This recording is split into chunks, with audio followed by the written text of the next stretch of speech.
So I know not all of you are necessarily in music, but let's turn this into a discussion. We're gonna have our formal start now.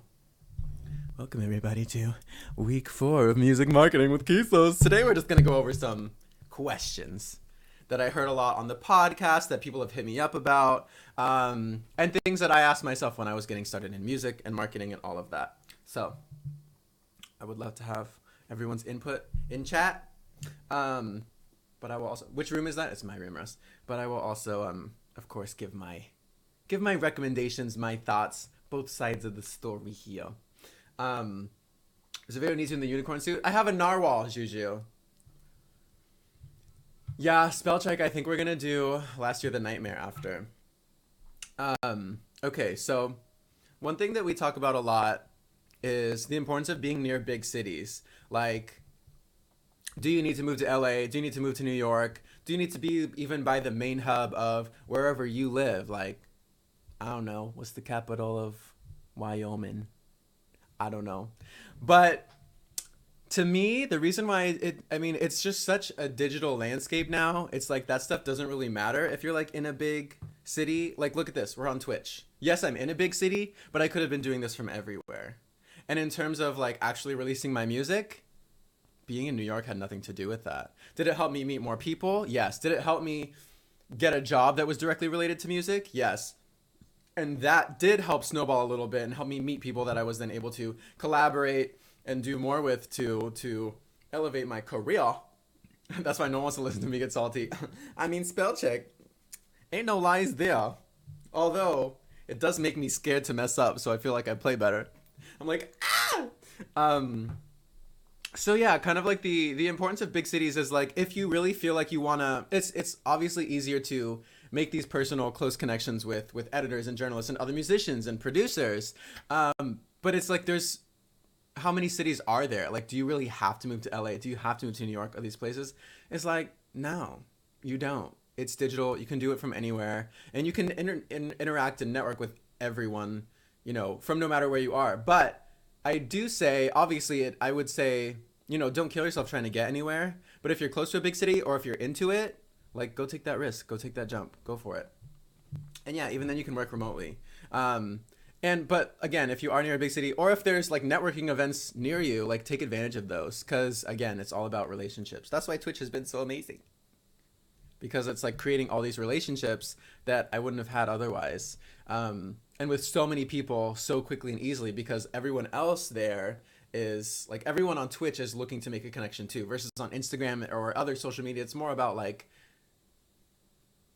your own desires. So like someone wouldn't follow me unless they think I'm funny or they think my music is good or they think whatever. And that's on Twitch too, but I feel like there's just a little more give and take versus like versus like follower ratio or like I don't know, all that stuff. You're so ready to move to NYC, girl.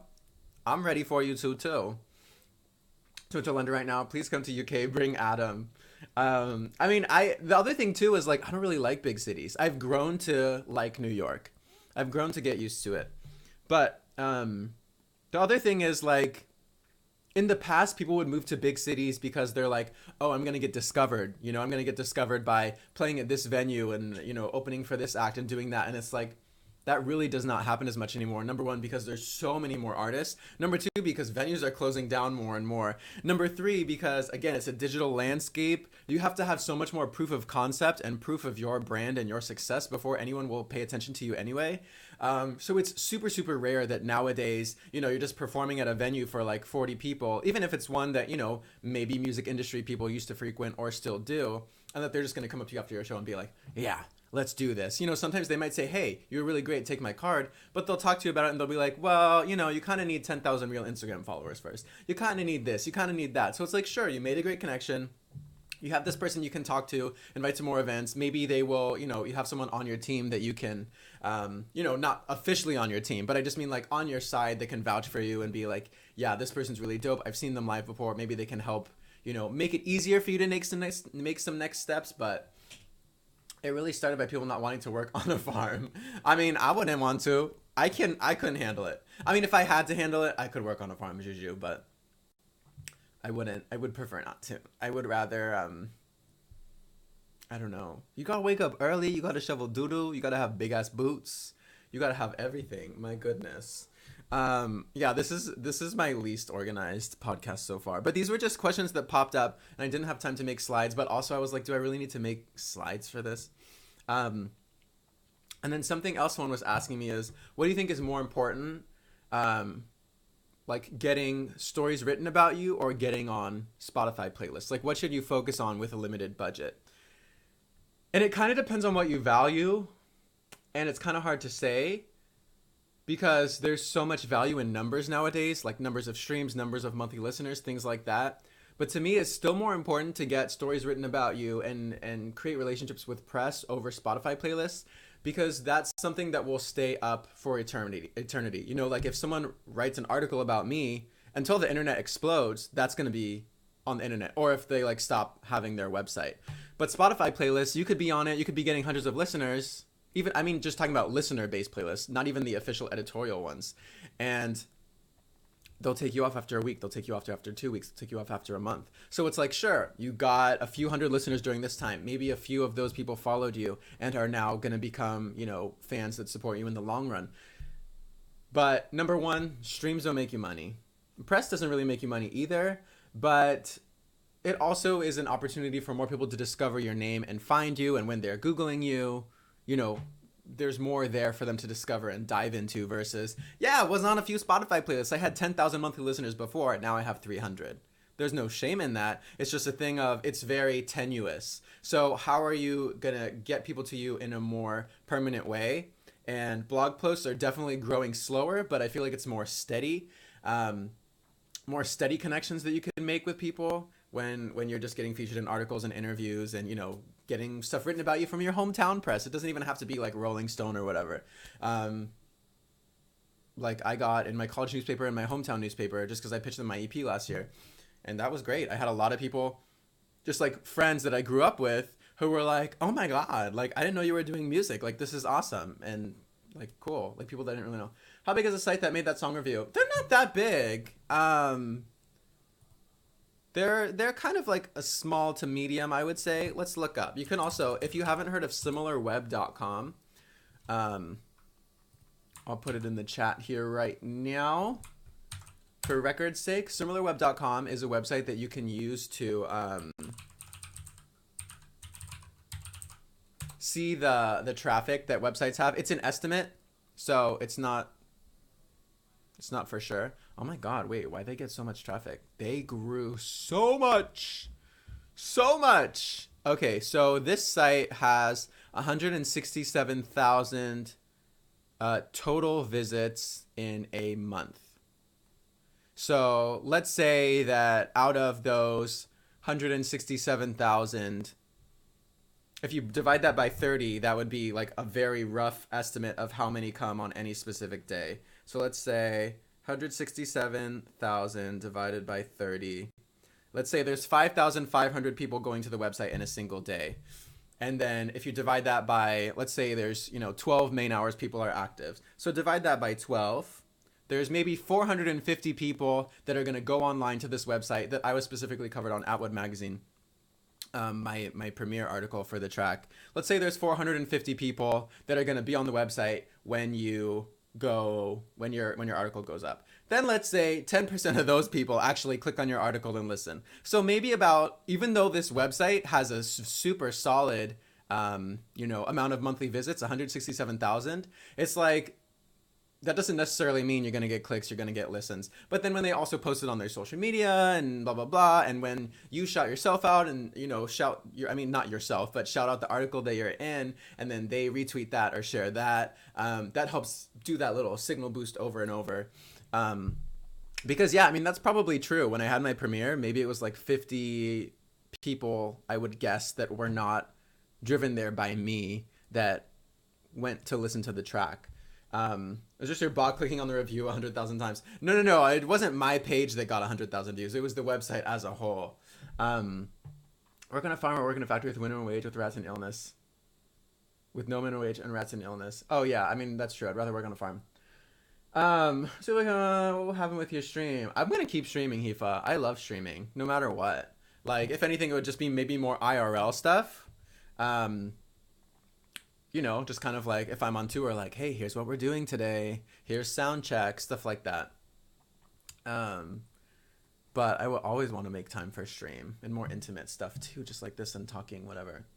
Um, will there ever be a song better than Happily Ever After? Bitch, I hope so.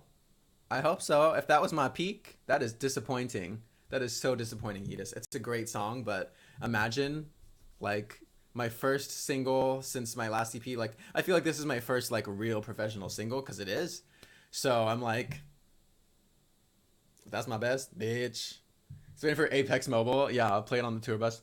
So yeah, that's another thing to think about too. Like, don't expect that just because you get pressed, you're gonna get a lot of attention, because you're not. It takes a long ass time, and you have to build it up. So like your first single, you know, you get maybe like 3 reviews. Your second single, all those 3 people cover you plus 2 more. Your third single, all those 5 people cover you plus 3 more. Now you're at 8. Then you release your EP and all 8 cover you, and maybe no one new does. Oh well, not bad. You got, you know, over the course of that, it's like 15, 20 pieces of press. You release your next single like I did, all those 8 people cover you, and then a whole nother 8. Now you're at 16, and it's kind of just like building blocks. If Brennan, you're can stream, then so can Kisos. Exactly. I do not expect to get that big. If I did, dope. Maybe. I don't know. He might be too famous. I feel like the paparazzi aren't like really like attacking him though, and like people aren't up in his business super hardcore. So I'd be down.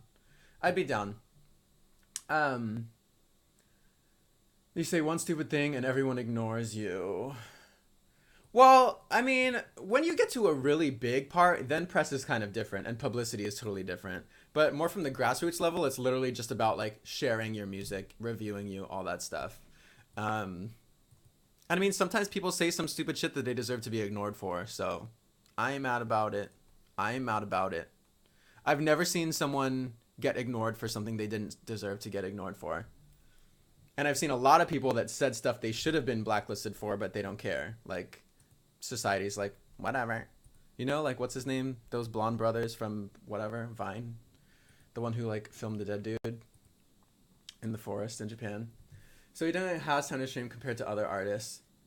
I mean, that's true, Passion. When you're a bigger artist, you also have a bigger team. So, like, he's not doing his own press. He's not booking his own shows. He's not blah, blah, blah. He's just working. He's just doing his music and whatever. Yeetus, get up. Yes, those dudes. Yeah, and there's still a petition for him. What's log pollen? That sounds like a disease of the weenus. Oh my god, I forgot to call my mom back. Oh my god, I feel so bad. I love my mommy. Okay, let me see what the next question was.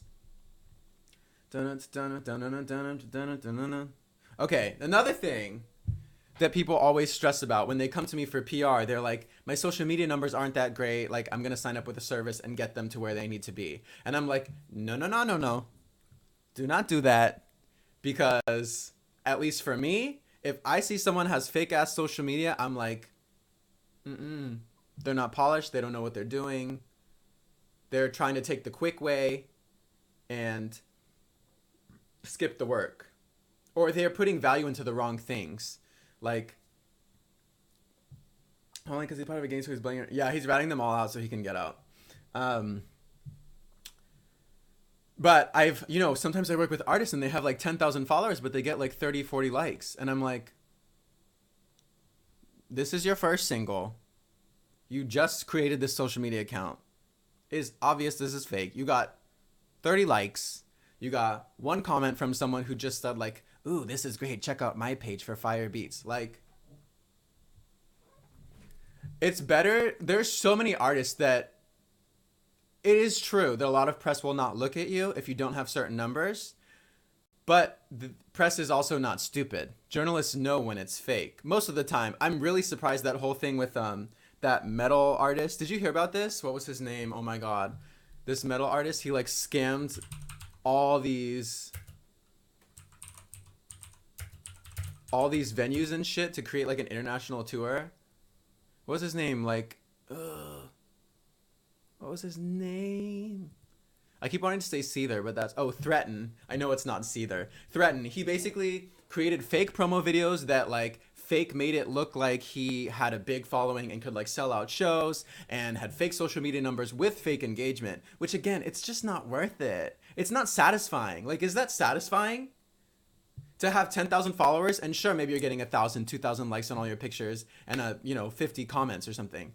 But when you know they're all not real, does it matter? No, bitch. Suck it up. Suck it up. Don't be weak. Don't be weak. I understand if you're kind of like, hey, there are some, I've used Social Bloom before. It's actually not a bad service, but it's not bots. It really is real people that you engage with. I think it's socialbloom.com. Yeah, Juju, feel free. And also put it in the Discord in the music section. If you want to do it, maybe don't do like the follow for follow shit, like maybe like people and stuff, but still you're getting audience that, it's not going to necessarily be the people that you want. But I do think, like, maybe if you have 9,000 followers and you're like, okay, I'm not going to get to 10,000 quickly. You have 9,000 real followers on Instagram, and you know that when you hit 10,000, you get that added functionality of, like, swiping up on the stories to go to a link. Okay, do what you got to do to get to 10,000. But don't be at 3,000 and then pay to get to 10,000, because that's not going to look right. And I will notice it. Maybe other people won't. Maybe you'll be able to fool half the world. But you won't be able to fool me, bitch. And I won't matter in your life, but still, I don't know. I just won't. I super do not recommend it.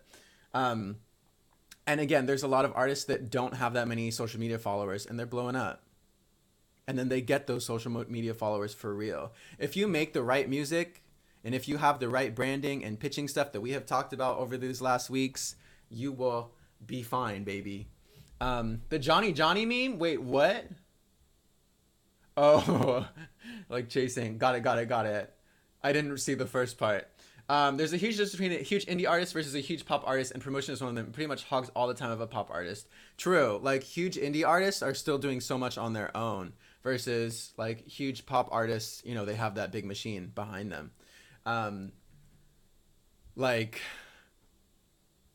yeah, just like, oof. I can't even think about it. I can't even think about it. That's what I've been doing on the daily. Like, since I released my track, I work like 12, 13 hours a day minimum. Because it's just like, there's so much to do, from like changing out your banner pictures and your profile pictures and making sure all your links work and updating your bio and, you know, getting all your emails ready and sending to press and following up with press and checking in on, you know, whatever you have planned next and making sure that's good to go and taking care of all just your regular things that you got to take care of in life. It's like, oh my God, darling, it's a lot. And making money. You have to be making money while you're doing all of that at the same time. So you either have your own 9 to 5 or whatever else you're doing. Maybe you're then also booking all your own gigs and, you know, just scrambling by to get the money that you can to support yourself to keep doing this. Bitch, it's a lot. It's a lot. YouTube channel, Saucier. That's his YouTube channel. We can look at it in a little. And then one of the last things I'm going to say, but you can all also put in any questions that you might be wondering about, like indie music marketing or music production stuff, or how to get started with anything. Even if we talked about it before, if you just want like a more specific answer, feel free to put it in chat. I will answer. But the last thing that I just wanted to touch on today was the importance of collaboration. And this goes back to, you know, making relationships with journalists and making relationships with people in general. But it really is so important, especially again, in this digital landscape. It's like, it is hard to build an audience. Twitch is the thing that I found that really worked for me, that I was able to grasp onto and be like, okay, this is a good way for me to introduce myself to, you know, tons of more people every week and build a community of, you know, 100+ people in a Discord that I can share things with. We can share things with each other and really build a bond and be able to support each other's streams and art and videos and, you know, whatever we're all doing, just emotional support. So that's been great for me and helped me like exponentially increase my following and community and support base. But another important way to do that is by collaborating with other artists. Even if you don't release stuff together, just like get involved, darling. When I did the collaboration with Demoda, the song called Moments, it's at like the bottom of my Spotify because it's officially not my song, I'm just featured on it. But when I did that, I got introduced to like a bunch of other producers and people that he knows that, you know, he just shared the song with, and new blogs that he was able to reach that I wouldn't have at the time because I was smaller. things that I could add to my resume. And even if they're not a bigger artist, still, it's like cool to, it's another story angle that you can work on when you're releasing a track to say like, hey, yeah, these two local artists work together. They created this dope thing. But also he runs like a really big SoundCloud channel that I didn't know about before working with him. So like he posted all the songs on there and they got thousands and thousands of plays. It has like 23,000, 24,000 SoundCloud followers. And now I'm like, oh, you should upload Happily Ever After on there when you get a chance, darling. So I sent that to him like before the weekend. Because I'm like, yeah, I just want my music to be in as many places as once. I think this is also something I haven't really talked about yet. SoundCloud doesn't pay you. YouTube barely pays you. Spotify pays you a tiny bit. Apple Music pays you. Tidal pays you. And iTunes is like, okay, but most people aren't paying you the dollar for iTunes. Streaming is, it's not, you're never going to make enough money from streaming. That's how it is. You make half a penny per stream. So think about that. It's 200 streams for $1, 2,000 streams for $10, 20,000 streams for $100, 200,000 streams just for $1,000. Do you know how much music costs to make? At least $1,000. So it's like you'd have to get to 200,000 streams just to make that investment back. I did not, Hifa. You gotta find something, Edie. You gotta find it. I was watching a girl making ASMR and she has 1 million followers, but she's also singing. She has nearly 500,000 just because they love her ASMR. Oh, interesting. Like, does she do ASMR on Spotify, or is it like actually like singing in music, or is it kind of like ASMR singing, that type of thing? That's super interesting, Hifa. And that's another thing too, like finding genuine ways that you can separate yourself, like not being like, how can I be strange and like find things that no one else is doing. I mean, if you, that is also just the idea of that is exciting to you, cool. But not being like, oh, ASMR is blowing up. Maybe I can like sing whisper into this microphone and see if that'll work. But actually finding something like that that you can connect with and be like, hey, this is something unique to me that I think other people would like, and I don't really see other people doing it. That's why I started doing this music marketing stuff. And like we barely ever have anyone come, but I always get a bunch of messages after from people saying like, oh, I checked it out, it was great. So that's another thing too, just like being patient with what you're doing and not doubting yourself, just being like, well, you know what, I said I'm gonna do this thing, we gonna do this thing. And if after many months people still ain't coming, then that's a different story. But I think it's a nice resource to have regardless.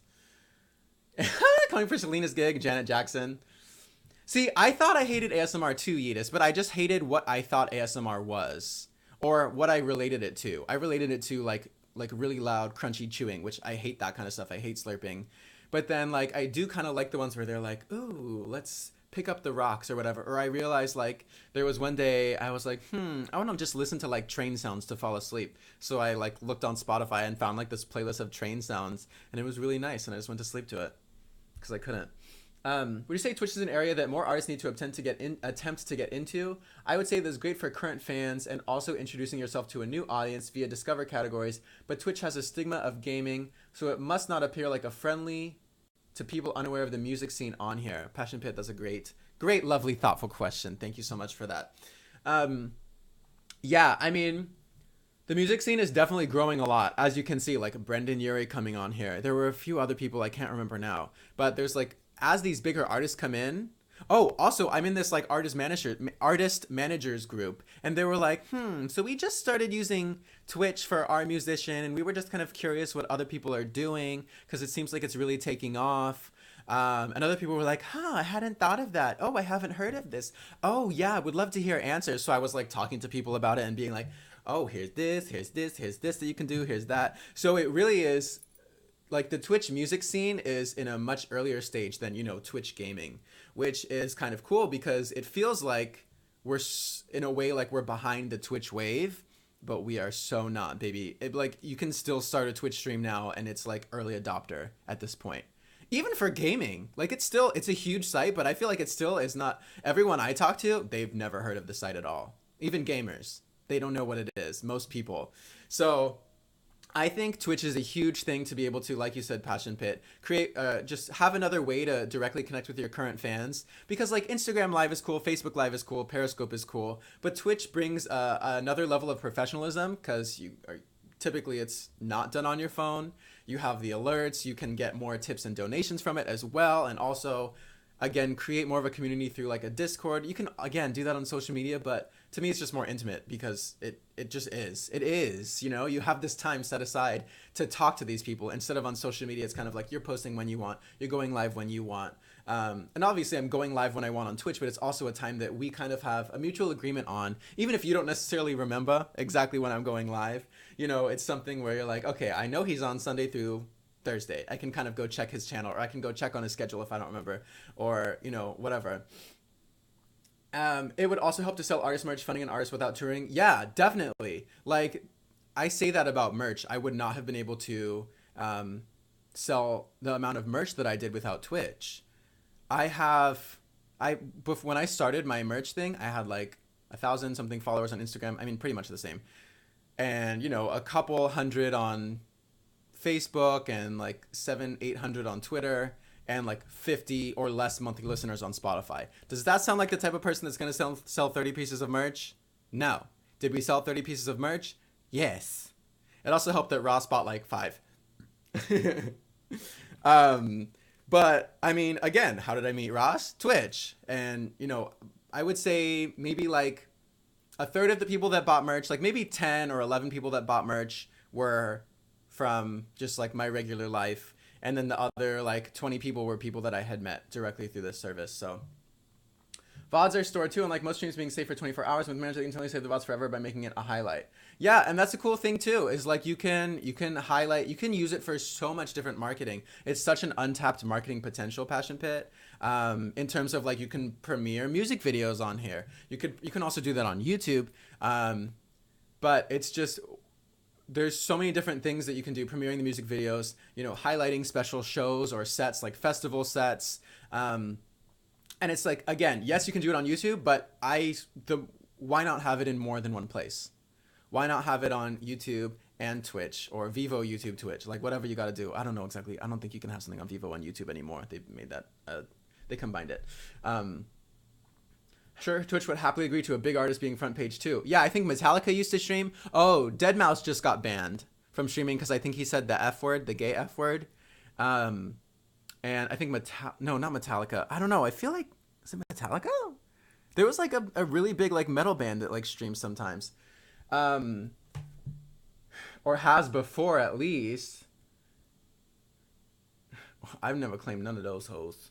But yeah, and I do see like people who are like, you wouldn't expect to necessarily be on Twitch, just like Twitter famous people like Jovan and Hunty Chan. I don't know if you're LGBT, you probably know these people if you're part of the LGBTQ plus community. But like they both stream, and Hunty Chan like streamed once, and like bitch, he got partner because he had such a strong online following already. So now this is another way that he can make an income and connect with people in a different way besides just being hella funny on, you know, Twitter and before that Tumblr. So yeah, it's like, instead of kind of tying that back to social media, it's like, instead of, and it's also a thing of like, people just don't necessarily know. Like I didn't know about Twitch music. I didn't know about a lot of stuff about Twitch.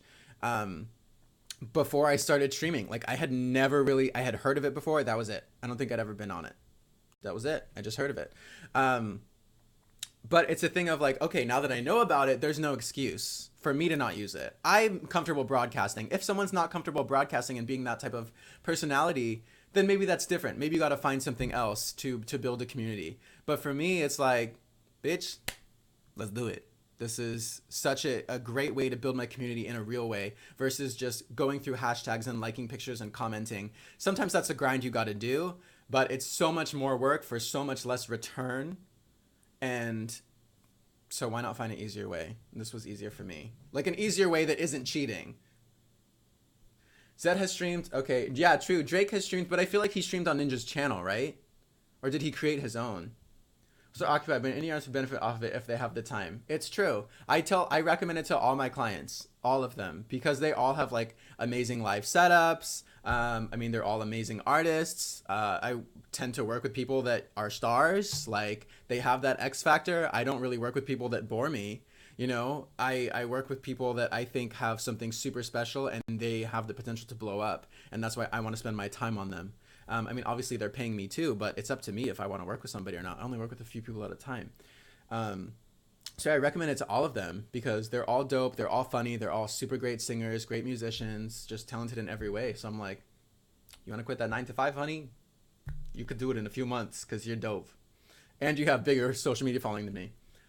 100-page situation. I'm sus about that whole ordeal. Yeah, I mean, that's true. Counted as Drake streaming. I mean, he was on it. So, yeah, I mean, I guess that counts. I guess I'm just thinking of it, picturing it more of like, you know, like who has their channel, who's kind of consistent with it, like Brendan Urie. Let me catch up a little bit on chat. Her real song. Okay, cool. I will look her up, Hifa. Please link her in the Oh, wait, you already did. Okay, I'll find her.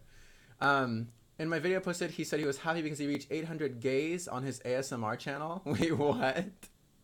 800 gays on his ASMR channel? I would love 800 gays. Anywhere. We're getting close to 800 somethings here on Twitch. What did you get, Edith?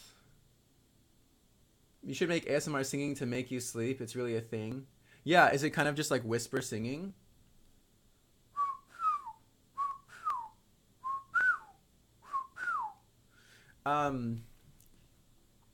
Okay.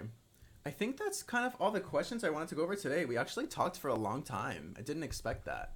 Anyone have anything else they wanted to discuss in terms of music producers or musicians or any type of creative marketing stuff or being on Twitch or anything like that?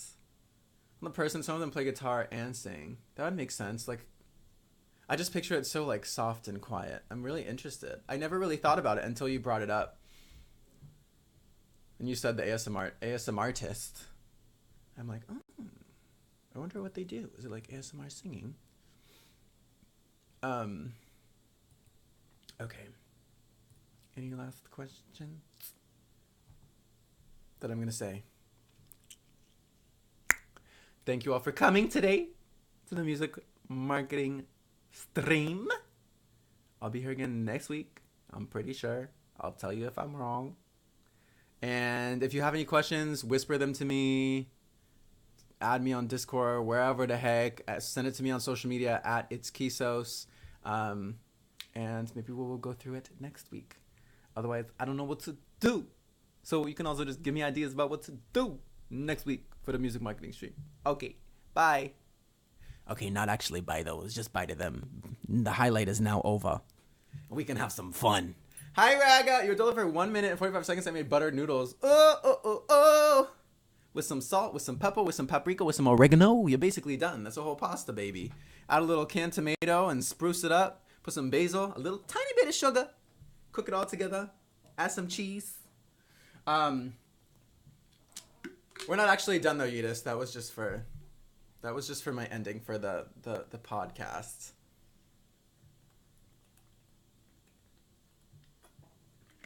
They're super cute, right, Hifa? I mean, Raga?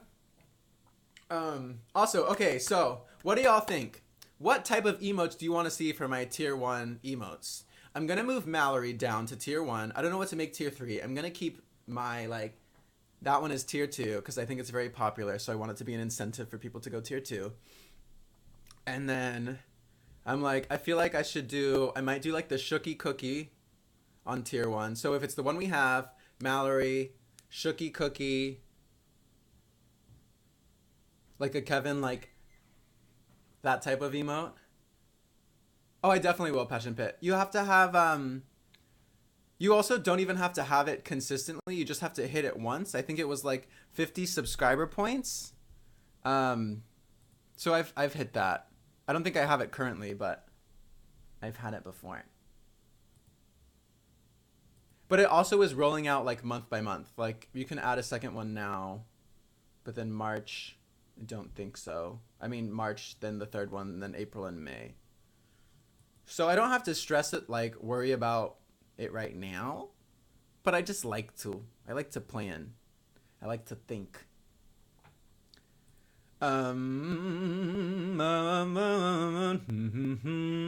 Okay, what should I play? I kind of want to play Last Year the Nightmare. Also kind of want to play Friday the 13th. I think I'm going to do Last Year the Nightmare. Feels like a weird testing tease type of deal. Yeah, it doesn't make sense. to me either. It's like how maybe it's just harder than we think. And that's that. I don't know.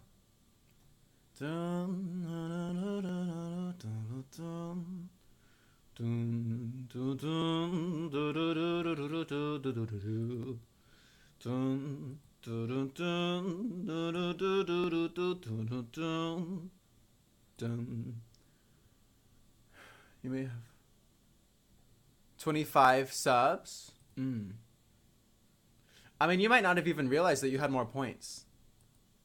Because, like, if there's any tier 2 or tier 3 subs, those add up quick. Those points add up quick. I think tier 3, like, I don't think it's just, like, tier 2 is 2 points and tier 3 is 3 points. I think tier 2 might be, like, 3 points and tier 3 might be, like, 5. So if there was any months that you had, like, any of those things, it might have popped off. Yeah, but me too. I'm pretty sure I'll have 5, but if not, I'll just be happy for anything. Kisos gasm emote or Kisos cute. I feel like I should have something that's kind of clappy. Something that's kind of like, oh my god, which might just be like the shooky cookie. Because y'all are always like, we need to clap. We need something for the end of this song. I'm like, okay.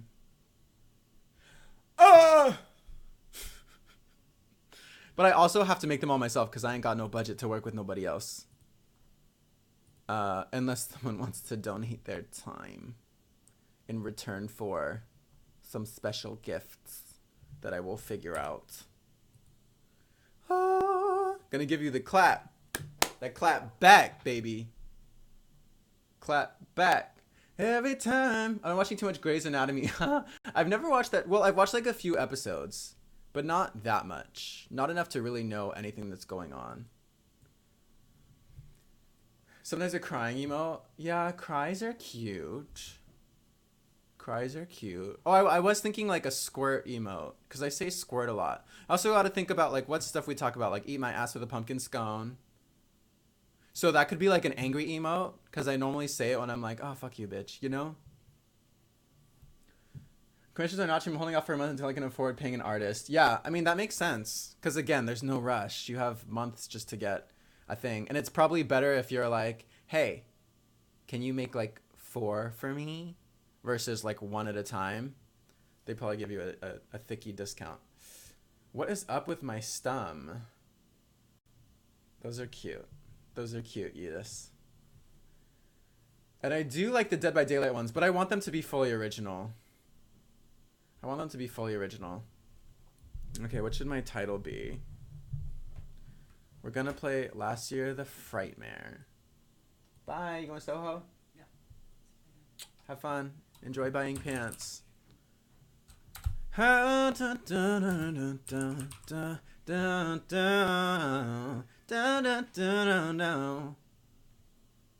always thinking about what can be used outside of your stream too. Promo matters. That's true. That is true. You don't want to have too much branding. That's why I made like my Bigfoot one really weird because I thought people would be like, what the fuck is that? And I think the one of me is cute. I think the Mallory one is cute, but it doesn't have that impact necessarily that I would want.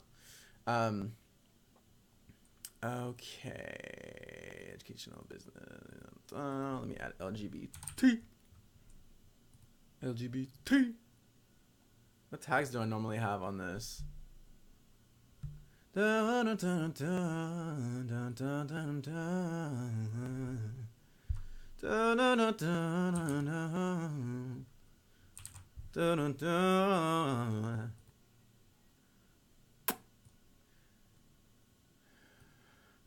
hi! How are you? How are you doing, darling? You beautiful, beautiful lady. I'm about to play a game. I was just doing some music stuff. But if you have any music questions at any time, feel free to ask. I'm just past that segment. Love seeing everyone scurrying around looking for artists right now, though. Yeah, I mean, I don't blame them. And it is cool when you can, like, keep it within Twitch, too. I'm like, a part of me is like, I kind of want to find a Twitch artist because I feel like they understand emotes just better on, like, a native level. But I also love my current, you know, graphic designer that I've worked with for my merch and my logo and just basically everything I've done. So I'm like, I feel like she could do some really cool stuff, but I just don't know if it would necessarily fit the best in. If my titty out, like game. Does sex sell? I mean, honestly, yes, but probably not in the way that you want it to. Tier 2 emote, milk and honey. Milk and honey, I'm just content with time was spent. Oh, I said I'm going to make my tier 1 is still going to be my... That one. My that one. Savor the taste, sugar. Yeah, I mean, that too, Passion Pit. I just want to say I hope everyone, even non-music people, pay attention to your advice. Thank you, Spellcheck. I mean, I say music marketing because it's just what I know as, you know, literally the expertise of it all. But it's, it really can apply to so many people. It's just, I don't know how to make it still sound sexy though. Like creative marketing is like, I'd rather just say music because it does tend to go with music, but personal brand is important in every industry. Yeah, it is. Okay, like what, Nicole? What you working on? Show me the list. It was I could work on my music. Bitch, I get it. Oh my God, I get it. I totally understand. All I do a lot of the time is just like yell at myself for not working on music. I'm like, oh my God, what did you do today? Nothing. Why? Why not? You had so much time. Hello? You could have just worked on it for... I was thinking about the other day. I was like, you know, if all those times that I was like, I just don't have that much time to work on music, so I won't. Like, I just want to spend a few hours on it. If I don't have a few hours, I'm not going to do it. Sometimes I feel like that. But then if I look back and I'm like, I haven't worked on music in 8 months, 9 months. If I had spent a half an hour, 5 days a week, you know how far I would be? I would have my whole EP done.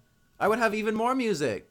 But instead, bitch. But then I also think about, okay, if my mental health ain't right, I got to focus on that first. You know, I'm just focusing on surviving. I'm focusing on going to therapy. I'm focusing on building these better habits. I'm focusing on, you know, trying to wake up at a more reasonable hour. I'm focusing on Twitch and, you know, just what I'm building in this other space. I'm focusing on fucking making dinner. I'm focusing on eating.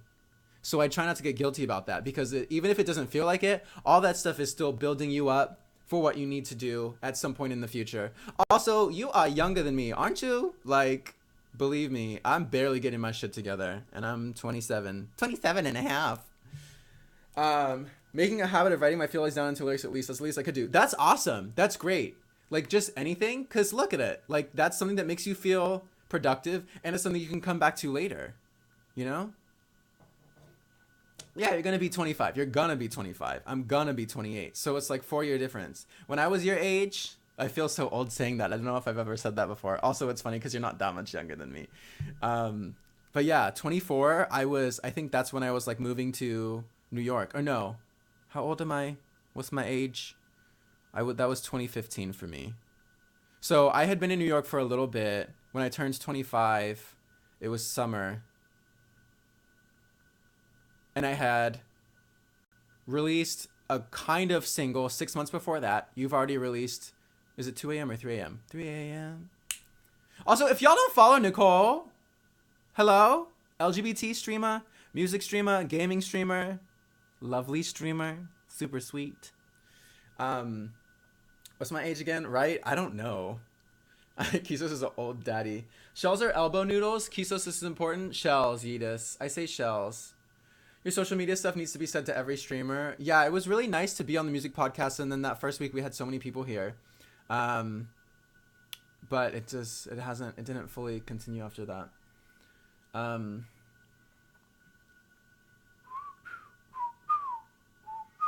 But yeah, Nicole, like I released my first official single July 2016, so I was I was about to turn 26. And then I didn't release my EP until a year and a half after that. Like that was last year. I was 26 and a half. So basically a year ago. And then now I feel like I'm releasing my first single that's going to make any type of impact. And the reason it took so long was because I was getting my footing. I was just meeting people. I was just adjusting to New York life and just adjusting to adult life and working jobs and hating jobs and trying to find a balance between making money and having any type of energy for myself.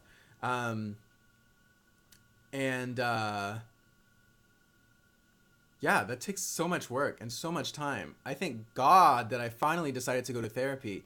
That helped so much for me. I mean, I'm not diagnosed with depression or anxiety or anything like that, so I can't say, it probably is not as bad for me as it was for you, Nicole, but but it's just like therapy. Oh my God, it's so lit. Like that helped me do so much. It helped me gain so much confidence and release so much guilt and shame that I had about myself and so much doubt. And it's been all these little steps from there. And I saved up hella money. It took me years to save up enough money just to do this one single. Like, girl. Therapy is tech support for the brain. Yes, exactly. I love you, Nicole. Also, if y'all didn't know, Nicole is literally the first person to raid this channel. Nicole is the person that introduced us to the lovely Raga, who has been coming back for almost a year now.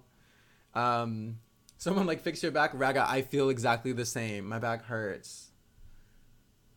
Kisos, do you take some day just to relax and stay in bed with Kevin and just hugs because you should? Yeah, Friday, Saturday. Always. Yeah. And Sunday mornings. Oh, P.S. Naya, hi. There's a lot of purple names, so I didn't realize that it was a new one until just now. But thank you, Spellcheck. That really means a lot, too. Before I could write songs when I was sad or down, and then, like, now I just don't have the energy for it. I didn't see that part. It also is good to... Also, don't get it twisted. We're back on music podcast.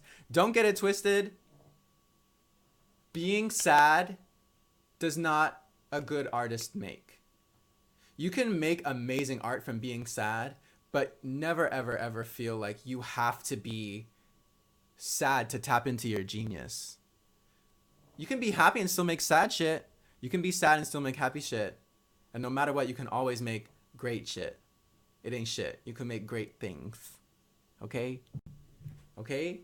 You're always here. You come like pretty much every day, at least for a while, Raga. Super sweet. I need to crack in 50 different ways. Me too. I need someone to punch me in the back. That's probably not the best way to do it, but that's what I'm picturing. I'm happy and make happy shit. I make very happy shit. That's so robust. Being sad sucks. It does suck, but there is a beauty in sadness and a beauty in pain, because like it does give you perspective in a way where it's like you get more grateful. It helped teach me gratefulness, and it helps teach me that Naya. Naya, Hifa, can you send Naya the Discord link, please? I'm so excited. Naya, I've been so patient. I'm so excited. I'm so excited. Oh, you're so sweet. Thank you so much for that. I really appreciate it. I really, really appreciate it. Girl, Lord knows, to me, $5 is a shit ton of money, and I'm not kidding. So I really appreciate you taking that out of your budget for your needs to survive and supporting me. It means a lot. Yeah, girl. Oof. That's a song, isn't it? I'm so excited. Which one? That one. I'm so excited, and I just can't hide it. I like it. Nah, yeah. Thank you, Hifa. But yeah, there's a lot of times that people think, like, oh, like literally, maybe you haven't come across this, but I have. I've come across people that are like, oh, I just like, I haven't been making music as well because I'm like in a happy point in my life and everything's stable. And I'm like,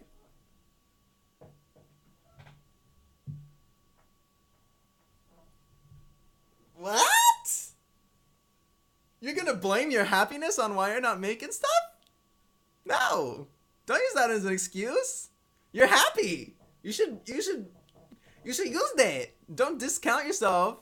That's the time when you're like, okay, everything in my life is going great, so let's put it in. Let's go. Although I do understand sometimes, and I mean, I was totally happy to not work on music for a long time too, because I was just like, I want to focus on my relationship. I want to focus on my romantic relationship. I want to focus on spending time with my friends. I want to focus on my business and just creating other things. Like, just making music is also tiring. It can get boring. Because we're people. Like, we're not made to just do one thing. We're made to do infinite things. We have infinite possibilities and infinite capabilities. Y'all came to church today. Bitch. That's what I should start titling these. Music Marketing Church with Kisos.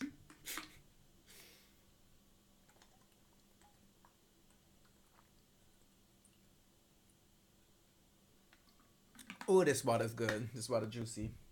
This water juicy. I knew I forgot something.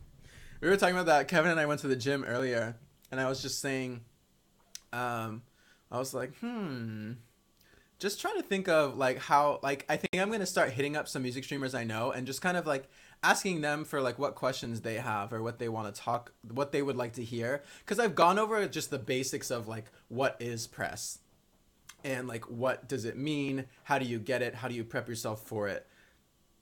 So now it's kind of like, where do I go from here with the music marketing streams? And I always wanted it to be kind of more of a support group where, people are working on music or people can share things that they're working on for feedback or just to share it and share it. That's the other thing too. Like, people stress about making things that other people are supposed to hear.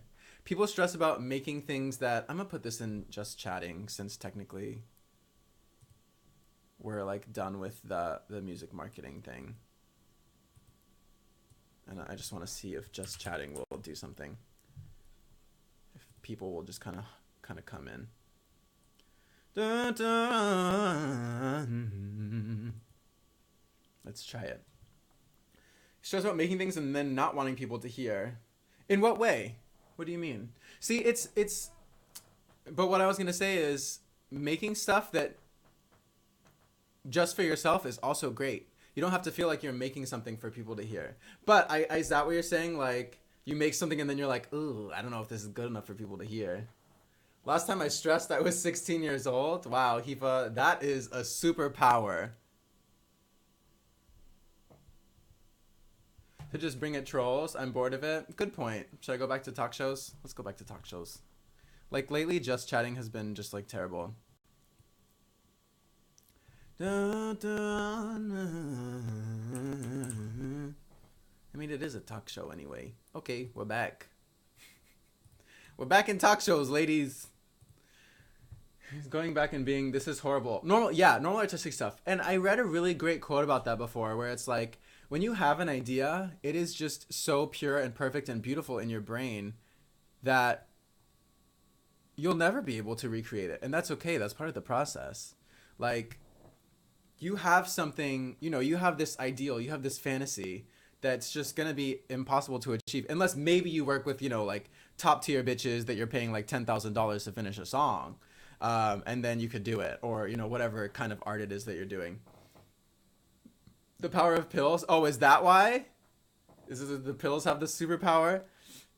I thought you just meant you had like found some secret key to just being super chill about life. Last time I was stressed was 10 minutes ago when I had to make my own food. I relate more to that one. But yeah, it is a normal thing. It is normal artistic stuff. And that helps me too. Like when I get stressed out or I feel like this sucks. This just isn't good. This is not what I was picturing. I realize, you know what? This is how everyone feels.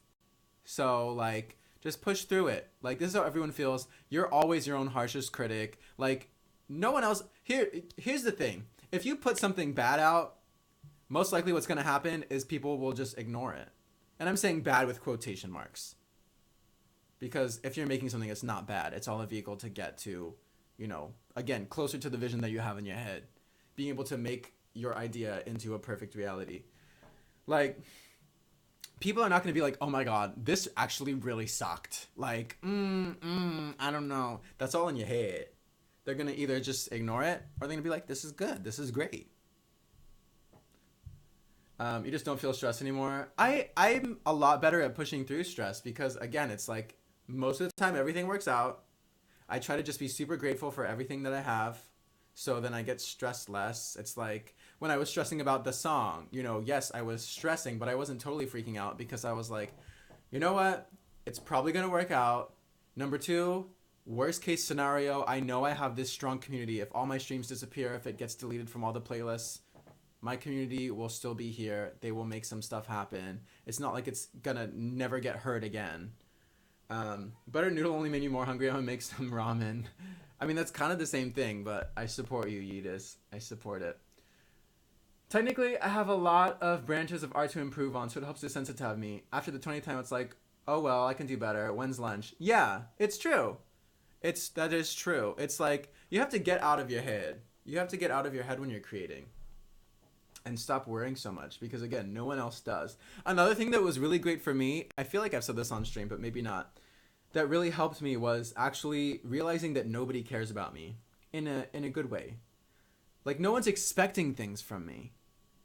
Nobody in my life is expecting me to like create some music and they're not like, "Oh my god." You know, if I never created more music again, people might say like, "Oh, I wish you would," but that would be it. You know, they're not like, you have to do this. Blah, blah. It's like literally I'm putting all the pressure on myself of like, oh, I'm not moving fast enough. I'm not doing this. I'm not doing that. Like everyone here is just waiting and ready to support. That's it. And if you don't put anything out, whatever. They're still going to support you like you're on a stream. They're supporting you this way or blah, blah, blah. Do I know what is the secret of life, Kisos? No, but I mean, I feel like I'm getting closer. Accept all possibility, even the worst, except when you can't change and change what you can. Yeah, that's very true. And most things are not bad. Like, most things are not like life or death situations. A lot of my older stress I realized was a bit narcissistic of me. Most people legit don't care. Just ignore it. And if you're going through a tough time, another thing that helped me was realizing, okay, you know, I was at this job and I was like, oh my God, I hate this job. Like, I need to quit. Like, it's killing me. And I'm like, okay, well, here's the thing. One, if I can't leave for another month, and I feel like I really did feel like I was suffocating. I would have panic attacks like every morning because this job was just so stressful and I hated it that much. And I had never had panic attacks before. But I thought to myself, okay, how many months are in a year? 12. How many years have I been alive? At that time, maybe like 25. So 25 years times 12 months is 300. So this is just 1 month out of all the months I've lived. This is just 1/300th of my life so far and 1/1000th of my possible lifespan or my potential. I won't say possible, like obviously. Stressing about being stressed makes things worse, and that's true too. So it's just like when I think about like, oh, this is just 1/300. This is 0.03% of the time I've been alive. It's like, okay, bitch, you can do it. You've been through worse. And stressing about stress does make things worse. Like, don't stress about taking time off because that makes the time you took off not worth it. You know, it's like if I'm let's say I don't start work till like 3 p.m. one day and I'm kind of like, oh my God, I need to start so early. I need to blah, blah, blah. I'm just like, you know what? No, shut up. It doesn't matter. You're starting at 3. You woke up. If you slept in because you needed to sleep in. You took your time because you needed to move slow today, and there's absolutely nothing wrong with that. So why are we so wise today? This is why I'm trying to get people to come here so we can have these talks. You know what I'm saying? So I'm having these talks, Yidis. These are the meanings of life. Only if you have Chipotle away. Wait, what'd you say? Food is also a secret life, especially Chipotle. Oh, Just stress when it happens instead of stressing about what could happen. Yeah, and then that kind of goes to instead of like stressing when it happens. I mean, I know what you mean, but it's like, well, don't stress about it beforehand. But if something does happen, then you think about solutions. Don't think about, oh my God, everything's going wrong, everything's crashing down. Think about, okay, everything's going wrong, but what can I do? You can always make a change. You can always influence what's happening. That also happened with like in my last relationship. He would just get kind of overwhelmed with certain situations and get like really stressed or get angry or start yelling. And I'm like, just take a second. I will handle this. Like there was like a crazy situation. His friends something happened, but she couldn't order like an Uber from her phone. So he ordered it from his phone, but then her Uber got in a crash or like pulled over on the side of the street, and they were gonna like take the guy's car, but then they were saying like they couldn't drive her home, and he was like, well, I can't call her another Uber because it's attached to my number, and like he was like freaking out. It was a weird situation, but I was like, okay, let me take a second here. We're gonna change your number to her number so that Uber calls her, and then we're gonna send the confirmation. He was like, oh, but it's still gonna text me the confirmation. I was like, okay, well, text you the confirmation, and then you tell her the confirmation, and then we change the number on the account, and then you call a new Uber, and then everything's solved, and it worked. But he was like super stressed, and I was like, here, just take a moment, figure it out. It will work out. Never run out of coffee. I'm not a big coffee person. I'm not against it. I think it's another thing for me too. It's like I'm super budget conscious because I don't make that much money. So I'm like, okay, well, we gotta work with what we gotta work with. And that's another thing too. I think that's a strength of mine that I don't always even realize, is that I know how to live and survive off of such little money that I'm able to invest so much into my music and into stream and just like making things as good as they can be. I mean, obviously I ain't no baller, so we ain't got the most exciting situation and setup here, but it's nice. It's nice. And I got nice equipment. I got nice things. So I think that's one of the most important things when you're thinking about like music and stuff, is like, okay, if you don't have time to necessarily work on your music, just invest in yourself. Make sure that you're, you know, not saying never have fun and never go out, but just control your spending, make your budgets, think about it, invest in yourself, because you're the only thing that's going to last in your life. 100% for sure. People need to understand that being stressed or impatient won't fix anything, just make you die faster. Yeah, but that also stresses people out, Hifa. Again, stressing about being stressed, you know? It's like, oh, I'm stressed, now I'm going to get more wrinkles. Oh, that's stressing me out. My heart rate's going up and I'm gonna die sooner because I'm stressed. Now I'm stressing about that stress, and then that stress is stressing me out for this stress. You do drink vanilla bean frappuccinos every day. Girl, that's coffee. That is coffee. Do you know what coffee is? Yeah. And it's not an easy thing, Hiva. It's not an easy process. It's something that, you know, when I get really stressed out, I have to take a moment. And I'm like, okay, everything's going to work out. And if it doesn't, I can make things to a place where the world will never end. Like, you hear all these cliches growing up. And when I was growing up, I was like, this doesn't mean shit. Like, shit is scary. Shit is stressful. Or like, who cares? Like, obviously or the opposite. Like, sometimes it's like, obviously the world ain't going to end. Like, nothing's that important. But then sometimes you come across these things that are super important to you. And you're like, what do I do? How do I handle this? But then, yeah, over time, hopefully you realize and you gain some maturity and perspective, and you're just like, nothing matters. Nothing matters. Nothing matters. Yeah.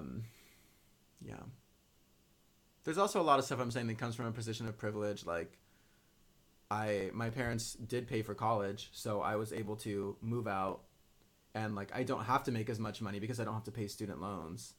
That's a huge thing, but that also doesn't stop me from like taking everything that I'm doing super serious and still like really appreciating money. Like, I make sure that I'm super grateful for that, and I don't take it for granted and just assume like I'm gonna get handouts or whatever. Like, that's why I slept in hammock for years moving here, to save money. That's why I have this super small room, even though I sleep in Kevin's room. But like, I'm like, we gotta do what we gotta do. But I'm also using that position that I have to be like, okay, well, if I don't have to pay student loans, I'm gonna take more risks and I'm gonna do these things because I have the ability to and the opportunity to. And by doing that, I'm gonna be able to help other people do the same thing that I did. Hi, Dre. How you doing? How you doing? How you doing? We were about to play video games, and then we went way back into like more questions and stuff because people started showing up and we started talking about life philosophies, Dre. It's been wild. Make some ramen. I have some ramen too. Life is full of shit that can happen. It's your job to learn how to handle stuff. It is. It is. But it's also great to have, you know, support group. It's people can't do shit on their own, you know? I would probably have exploded if not for Kevin or Bigfoot, some of these people. You make me feel so.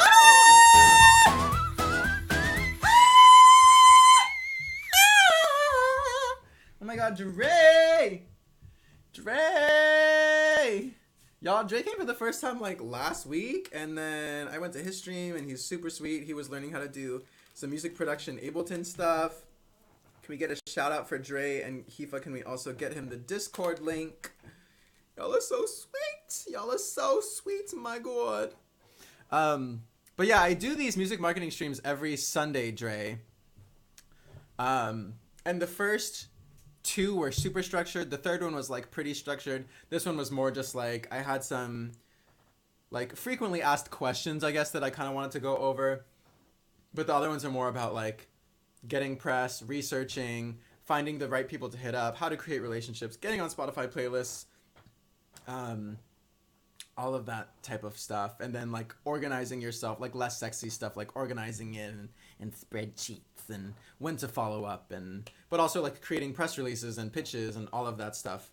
But I think probably for most weeks going forward, it's kind of going to be more like just people coming in with questions or sharing music for feedback or whatever stuff is going on that we'll kind of address and then tweak and all that stuff.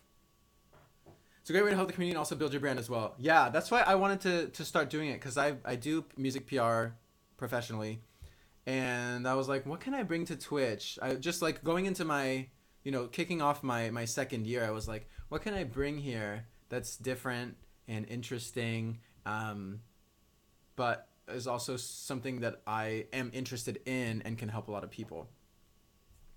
So yeah, I mean, there's so many amazing music streamers like yourself who just don't necessarily know how do you get your music on Spotify? How do you pitch journalists? How do you, like, all these little things that are kind of basic if you know about music marketing, but seem very daunting and foreign if you don't. So I'm like, let's share some stuff. Also, if anyone didn't know how to get your music, it's really easy to get your music on Spotify and iTunes and stuff. You just pay company. It's like iTunes. I mean, CD Baby, TuneCore, DistroKid. Those are some of the biggest. Anyway. A friend who does life coaching on Twitch. Oh, that's cute.